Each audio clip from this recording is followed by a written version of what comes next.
of you have ever looked at a picture of yourself, maybe back when you were like a little jitterbug, and you like, oh, the glow up has been real. Like you grateful. Like there's some pictures you trying to get your family to like burn. Like not delete, not erase, like I need the things burnt. How many of you like, I'm still waiting for my glow up? Listen, I feel you. I'm still waiting for my glow up too. I feel it. Some of us are late bloomers, I guess. It is what it is.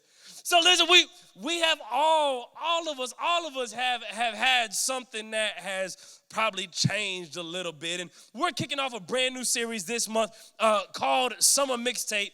And what we're going to be doing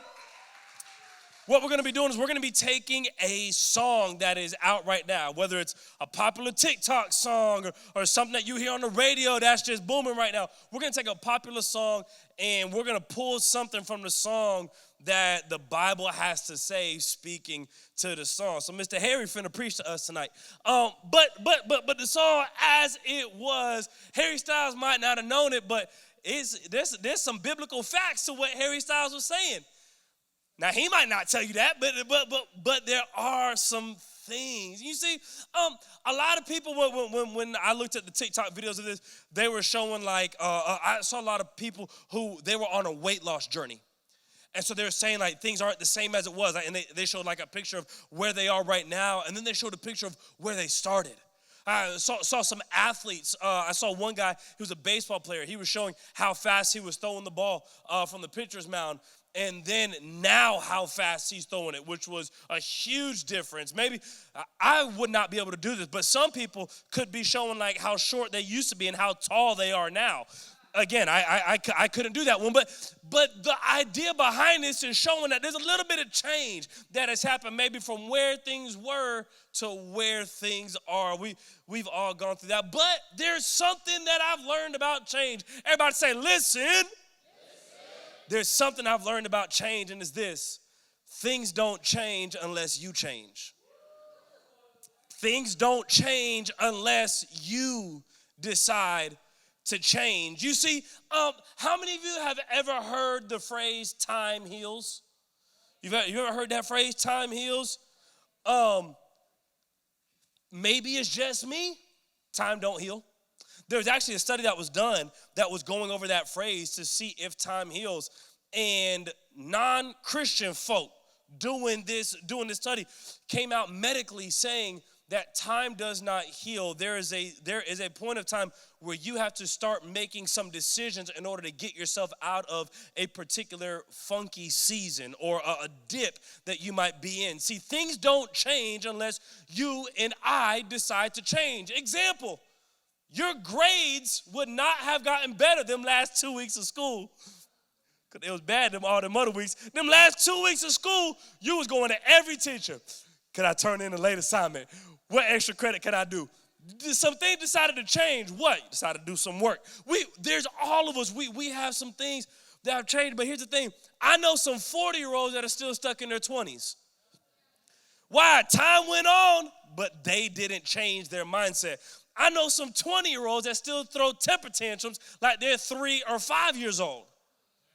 Maybe you can relate with that. When I know some 20-year-olds that are throwing a fit and talking to people and yelling at people as if they were 6, 7 years old, where it used to be, oh, you cute. Now it's, hey, you acting tough, bro. You trying to get smacked?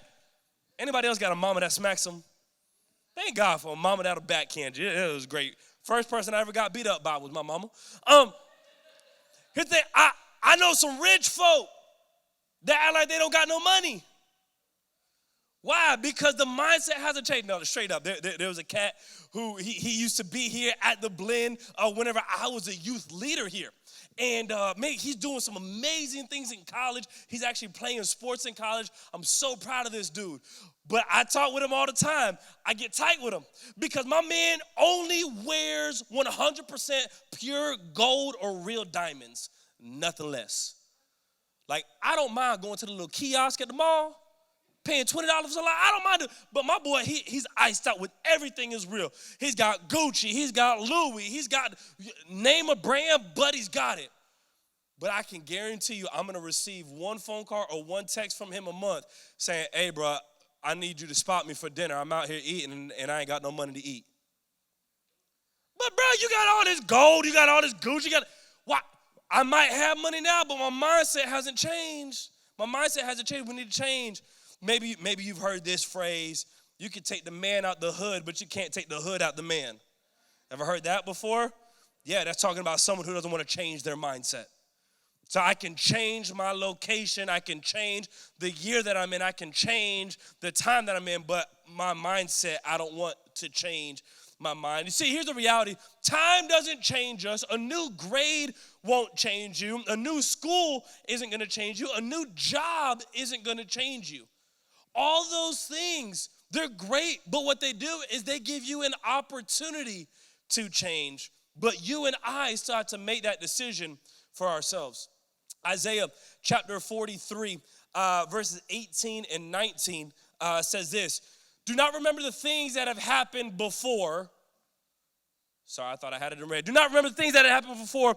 Do not think about the things of the past. See, I will do a new thing. It will begin happening now. Will you not know about it? I will even make a road in the wilderness and rivers in the desert. Why did I bring up that verse? Because the whole thing that they're talking about here is forget about what you used to do.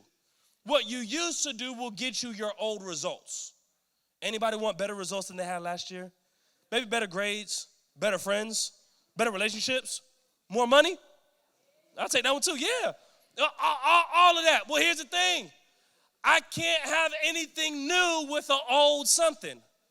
I can't have new relationships with an old way of doing relationships. I can't have new money with an old work ethic. I can't have a new grades later while I have old study habits. I can't have anything new while I'm doing that. So we reflect, we use our past to teach us what not to do or how to continue to improve. Then this last part of this verse, I will even make a road in the wilderness and rivers in the desert. Basically what God is saying is I will make a way where there looks like there ain't no way as long as you are willing to make some kind of a change. Everybody say, I need to change. You and I, all of us, myself included, there's some things that we need to change if we're going to take our life to the next level, if we're going to elevate our life, if we want our life to actually be better and not just talk about it being better or post about it being better, but like even when we're off our phone, we're off social media, we ain't even talking to folk, I can still say I'm happy with my life. If we want that kind of a thing, there might be some things that you and I need to change. See, because again, if we don't change, things are going to stay the same. The same cycle of relationships. The same cycles at home, the same disappointment within myself with how I'm doing, the same struggles in my head that I'm constantly having to deal with, the same mess ups in the same situations. And I find myself saying sorry to people, and I genuinely mean it, but I'm saying sorry about the same thing for a year, and I haven't made one change. So I tell you, hey, I'm sorry for lying to you. A couple weeks later, I'm sorry for lying to you. A couple weeks later, I'm sorry for lying to you. At some point, I don't want you to say sorry to me anymore. I just want you to change it. If I told Liz, I'm sorry, and kept making the same mistake, she kicked me to the curb real quick, had my bags packed for me and all. But something that Liz and I talk about when it comes to our marriage is I don't expect her to be perfect. She don't expect me to be perfect. And so I'm okay with a mess up. I'm okay with things not being perfect and ideal. We just don't want to keep repeating the same mistake. Why? Because that means that I haven't learned anything. I haven't changed anything.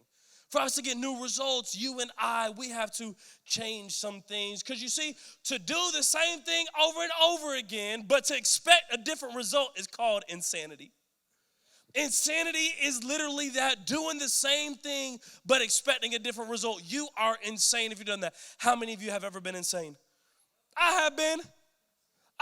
Oh my goodness, I know exactly what it is to say I need to lose 10 pounds and still eat a whole thing of Oreos all at one time. I know what it is to say, yo, I need to get good grades. And then I tell myself I'm going to check my homework on my phone. And then it gets to TikTok or Instagram, and I'm on a black hole for 8 hours, and I don't even know what happened with my life. I know what it is to say I'm going to save my money. And then they see if you want to go somewhere. Defy, to the movies, go bowling, go skating, Disney, Universal, whatever it is. I know what it is. I know what it is to go through that. And again, it's insanity. I'm doing the same thing over and over again, and I want a different result, but the reality is I'm not going to get one. That is why you and I need the right voices in our life. Because if it was up to just Caleb to change Caleb wouldn't change. How many of you are like me where I can justify every single thing that I do? I commit. I see you in the back, not wanting to put up your hand, but I see you. Yeah, I know you. See, here's the thing, that's my kind of people, because I'm that way. I know exactly how to talk my way out of any situation to prove that I'm right. If you Puerto Rican, you know how to do it too. Like, I know how to do the thing, right? Like, it's a gift we all have, so we have to have some outside voices that come to talk real to us, like, Caleb, I know you think you're tall, but you're not. You're tall to a third grader, not to anybody else. We have to have people in our life that are willing to talk raw and real to us. They love us, so they're speaking the truth, and they're not trying to tear us down, but they love us enough to tell us the truth in order to help us be better. That's why we have to get the right voices, because again, if we don't have the right voices helping to shape what we do, the decisions that we make, then we're gonna be insane people doing the same thing over and over and complaining to everybody, saying, why am I getting the same? Why aren't my results changing? Why aren't my results changing? But my actions haven't changed, and I haven't let anybody speak into my life. So not only is it important for us to have the right people in our life, but that's why we need to have the right person in our life, Jesus. It makes a difference. Oh, well, you're supposed to say that up here. No, trust me, I tried doing the thing without Jesus. I tried doing college without Jesus. I tried finding my own versions of fun, my own versions of dating, my own versions of going to a party, my own versions of having a nightlife. I tried doing all that, and I got more headaches thinking of back then than I do right now with a 4-month-old baby. Like I'm telling you, life gets so much better when we add Jesus into that mix. That doesn't work just up here on the platform. That works in your life. It works in summertime. It works in school time. It works if you're going into 6th grade or if you're going to college. It works. He works. But we have to make some decisions that might be different than what we have been doing in order to get out of the same cycle that we have been in. See, there's a story that talks just about this. Talking about how things ain't the same as it was in John chapter 21. And let me paint this picture for you, right? There's this guy named Pete. Everybody say Pete. I mean, his name was Peter, but like we're going to call him Pete. So there was this guy named Pete, right? And Pete, he was a pro fisherman.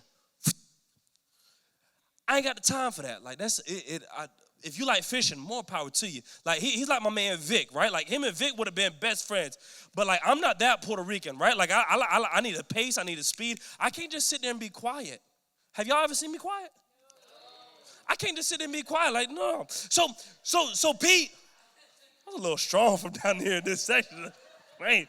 At least you're awake. We had this guy named Pete in John chapter 21. He was like, yo, I'm finna go fishing. This is how Buddy made his money. So I'm like, hey, I ain't mad at you. My man said he's gonna go to work. So 4 other cats tag along with Pete. And now all these guys, they was real cool with Jesus. The Bible calls him his disciples. And so some people that Jesus himself spent a whole lot of time with. Like that was Jesus's crew.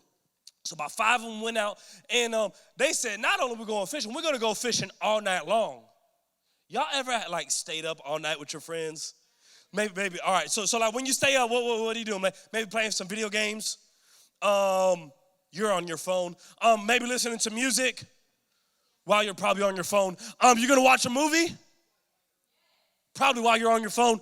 You're gonna FaceTime some other friends on your phone. So there's all these different things you could do, right? These buddies was just on a boat, and it was pitch black. They said they went at nighttime, like there was nothing going on. But they out there fishing. Mind you, these cats was pros. This is how they made their money. And then it said that the sun started coming up, and Jesus walked up on the shore.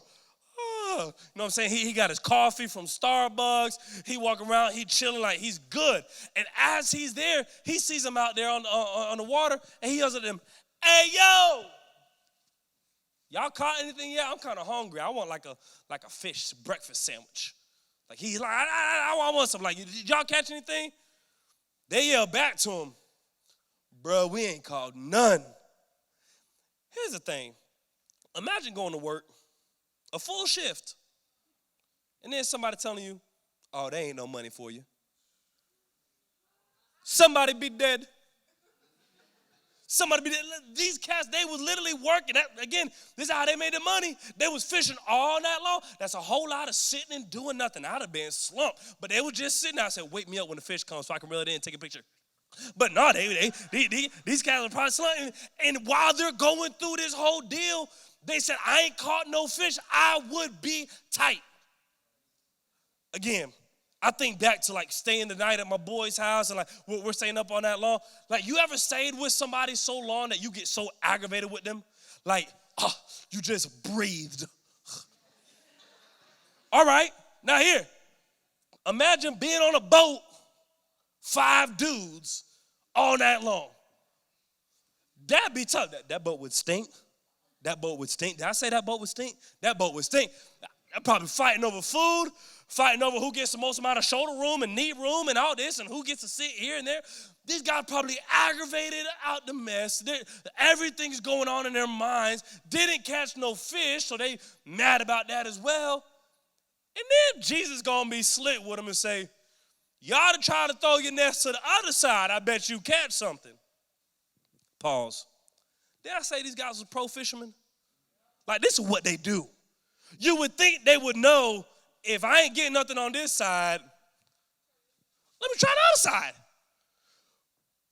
And the Bible doesn't specifically say that they did not try the other side. However, why would Jesus need to say it if they had already done it?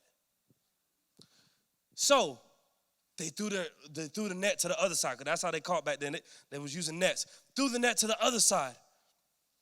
Actually, John chapter 21, verse 6 says this. He said to them, so talking to Jesus, "Cast your net to the right side of the boat and you will find some," talking about fish.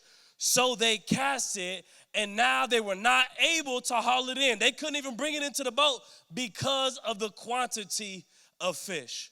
You see, they had been fishing all night long. Everybody say all night long. All night long they had been fishing. They ain't catch none. They listened to Jesus for a little bit of time, and the Bible says they went from having 0 fish to 153 fish is the actual number. How much it was? 153 fish. Going to raking it in. I don't know about you, but if I was fishing with Vic and I caught like 3 fish in a day, Papi, I'm excited. I'm the world's best fisherman. Come at me on Twitter, bro. Like, y'all don't want none of this smoke. Y'all wouldn't be able to hear from me. I'm going to buy a fishing hat and fishing shirts. Now I'm going to have a medal that I'm going to hang from my truck. Like, I'll be all into it. These dudes caught 153 fish. That's more days than you in school. Almost more days than you was in. Well, no, y'all skipped school. That's how many days y'all was in school. That's a long time. 153 fish. You see, here's the thing. Here's the thing with this story. How does this relate with the "As It Was" song by Harry? Here's what it is. Peter and his boys, they had a decision to make. Again, they had been up all night fishing already. They knew what they were doing because this isn't the first time they've done it. So they had their routine. Anybody, you have a routine? They're like, when I'm in the morning, this is my routine. Nobody talks to me for 10 hours after I wake up. That in my routine? Okay. I have to have a cup of coffee. Anybody? No. Okay. I have to eat something within 2 minutes of me getting out of the bed. Okay, that's Pastor Liz as well.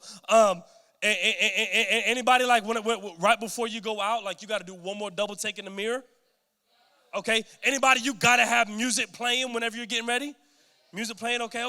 You have your specific playlist? Okay. Or maybe you have your mood, like, "Ooh, I'm in this mood today." Yeah, okay, I feel all that. So imagine this. All these cats, all these 5 cats, they had their routine just like what you do. They had their way of doing things just like what you did. and it wasn't working. It wasn't producing the results that it had before. It's not saying that it was wrong, because at one point that routine for them worked. That's why they were doing it. That's how they became pros. So it wasn't that it was wrong, but for where they were going, for what they were trying to do now, no longer living in the past, trying to do something in the present, their routine was not working. So they had to either continue doing what they used to do or do something brand new that Jesus told them that they should do. See, because the reality was this: time moved, but the fish weren't. At least at first, right? What had worked for them before wasn't working now. They stayed insane all night. They had a night of insanity, doing the same thing over and over again, getting no new results, but they thought they would. They listened to Jesus, and immediately, things start turning and changing around for them. Then there's this idea of this: Jesus came right as they were finishing. I can just imagine, I'm dead tired. I've been doing this all night. I didn't even want to be around this guy. This dude kept farting all night long, sticking on the boat. I couldn't go nowhere but in the water. Like, what am I look like? Diving into the water? Like, I don't know what's down there. Like, all this stuff going on. I'm just ready to get off this boat. They're going to be walking like this for the whole rest of the day just because they was on the water all night. Like, I'm done. Get me off this boat. Let's go in. And this dude from the shore going to have the audacity to tell me, stay out there, throw my net to the other side. Like, bruh, I'm tired. You ever heard the thing, you're not you when you're hungry? Anybody that's true for you? That's true for me when I'm hungry and when I'm sleepy. I guarantee you they was both of that. And they still had that option of saying, all right, fine, God, or Jesus, I guess I will give this a try. Boom, did it, and watch what happened. You see, we do everything we can, just like what they did. They did everything that they could all night long, and it didn't work. And then Jesus stepped into the mix. See, this idea with Christianity is this. It's not that we just pray for Jesus to do everything, and we get to sit back on a lazy boy, play video games while somebody brings us Cheetos all night long. That's not what this thing is. It's I do everything that I can do on my own power, and then whatever I can't do, bet Jesus is going to start walking in and picking up the slack there. When I get to the very end of myself, that's when I get to the very beginning of what he can do in his power. You see, they did it their way. They didn't like the results. Then they stepped into Jesus's way, and they couldn't even handle the results that they had. Everybody stand to your feet. See, because the reality is this: it would have been so easy for them to say, after Jesus told them, throw your net to the right side of the boat. It'd been so easy for them to say, man, Jesus, I got this, bro. Like, you stay over there. You're a carpenter. Jesus was good at building things. He wasn't no fisherman. He built things. They say, hey, go back over there and build our crib, right? I need a big room with a big walk-in closet for all the shoes. I ain't got none yet. Them Sandal Air 1s is coming out next week. I need to make sure I get those. Well, they didn't have that. So these guys was fishermen. Said, Jesus, stick to building things. I'm going to stick to fishing. Like, but they didn't say that. They could have said, I know what I'm doing, Jesus. Like, I got this. They didn't say that. They could have said, bruh, this ain't my first time. This is what I do. When you first came to ask me to hang out with you for the rest of your life, you met me right here at a boat. This is what I do. The only thing you've ever known me as has been a fisherman. And you're going to try to give me some advice? Yeah. They could have said, man, I appreciate what you're doing, Jesus, but ain't nobody asking you your opinion. How about you just let me do me? We say, woo, but that's probably the biggest response that I've had to Jesus in my life whenever he's tried to help me. And so, hey, I hear what you're saying, and bro, I appreciate it, but I'm having too much fun right now. I don't want to change nothing. All right? I hear what you're saying, Jesus, but you don't know how long I wanted to be with that girl at prom, so you know what? I'm going to just keep things going, God. I'm silent. I'm going to do you when I get married. I have 2 kids, and I got my house with a big fence around it.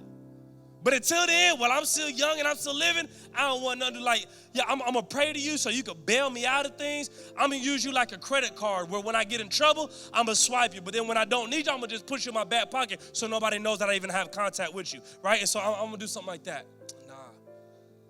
Nah. That's what it's like. When I have said, Jesus, I appreciate your input, but how about you just let me do me? These guys didn't do that. They a lot better than me. They didn't do that. They said, you know what? I'm going to listen to them, because what's the worst that could happen? I'm going to get the same results that I've been getting, okay? But what if the results are better? What if I get more happiness? What if I smile more in life? What if I get promoted quicker than anybody else? What if I have this favor on my life that I'm not good and coincidence ain't that consistent? It had to be God's hand over my life actually blessing me. And what a blessing is something that somebody else can't take away. What if that was to happen just by you and I deciding to change from our way of doing things, our routine, to doing things God's way? See, if we want things to not be the same as it was, like my man Harry was saying, then it's gonna take you and I making some different choices in our life. We make the same choices, we're gonna get the same results. If we want things to be different, time won't do it, a grade won't do it, a school won't do it, a city, a state, a country won't do it. A decision will be the only thing that creates that change. You and I have some decisions to make. We can decide if we want to listen to ourselves and do things how we've done, do things the comfortable way, what we know has worked in the past, what I have watched on YouTube, so I feel like I got that whole thing taken care of, or I've seen the TikTok videos on this. I'm a TikTok expert. I'm an ologist, TikTokologist on how to do this thing. Or I can listen to Jesus, maybe find out what he actually has to say about it, and say, you know what? Jesus is probably going to show me the best way, the most effective way to get the best results in life. I have found, maybe it's just me, his results have always 100% of the time been better than my results. There's not been once, not even on luck or a chance, that I've even come close to doing what he could do in my life. But it takes me listening to him. Psalm chapter 119 says that, God, your word is a lamp to my feet and a light to my path. What does that mean? That means that, God, you're showing me what the next step is, because I don't know what the next step is. Because I know what I did there won't work here. It worked great there. Ain't nothing wrong with it. But I'm in a new place. I've never been here before. So I can't do things the way that I used to. I have to do something different. So I want to ask you a quick question, and we're going to pray and get out of here. What is one thing, everybody say one. What is one thing that you can do this week that can help change your life for the better? What is one thing? We can all come up with a big list of things, but for me, if I have a big list of things, I never know which one to start with. Because I should do all of them. I have a long list of corrections that I need to make on myself. And that's not including the list Pastor Liz has for me as well. I won't know which one to start, but let me pick just one. Let me focus on one. Maybe it's doing your own devotion, or asking a leader to do a devotion with you through the Bible app or through something. Maybe it's just reading the Bible. Maybe it's I'm actually going to take time to pray and not rush through a prayer, but I'm going to pray. And I'm going to pray for 30 seconds, and that's all I got, and I'm going to give God my whole heart when I pray for that 30. Do it. Maybe you've been praying for 2 minutes, 3 minutes, and you say, you know what, I'm going to lean in a little bit more. I'm going to pray for 5 minutes. You're a rock star. Go for it. Lean into it. Why not? What if it's, I'm going to listen to some worship music this week. Maybe I listen to a lot of other stuff, and I'm not saying the other stuff is bad. I'm not saying the other stuff is wrong, but maybe I want to put something in my mind that's going to make me more God conscious of what he's doing in my life. Maybe that's an option. Maybe it's, I'm going to come to church more consistently. It's not that church has the power and the place to save you. No, only Jesus can save you. But man, church is the place that they're always talking about Jesus. So that has to be good, right? We all have something that we can start. And I want to challenge you tonight. Identify something that you can do, something that you can change with your relationship with Jesus that can take your life to the next step. Let's pray. Jesus, we're so grateful for you.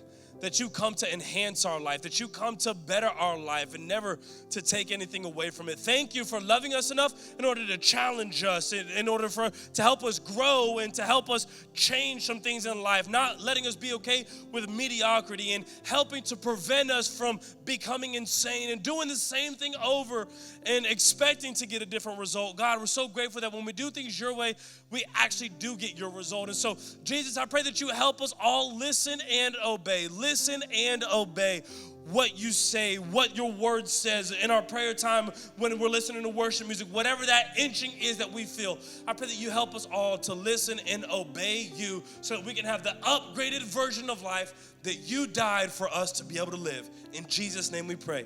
Amen.